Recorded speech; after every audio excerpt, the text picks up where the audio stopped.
সালের দিকে একদল লোক এই পাহাড় কাটার চেষ্টা করেছিল।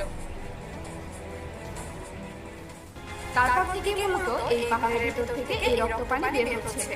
আপনারা হয়তো বিশ্বের অনেক বড় বড় কোম্পানির দামি দামি পানির বোতলগুলো দেখে থাকবেন, যেখানে 1 লিটার পানির দাম 1000 টাকা থেকে শুরু করে 20,000 টাকা পর্যন্ত বিক্রি করা হয়। কখনো কি ভেবে দেখেছেন এই পানির মধ্যে এমন কি থাকে যে কারণে মাত্র 1 লিটার পানির দাম 20,000 টাকা পর্যন্ত হয়ে থাকে? এই পানি মূলত এই বরফ গলিয়ে বানানো হয়। এই ব্যবসা বহু আগে থেকেই চলছে। প্রতি বছর প্রায় কয়েক মিলিয়ন টন বরফ চোরাচালান হয় শুধুমাত্র এই দামি পানি বানানোর জন্য।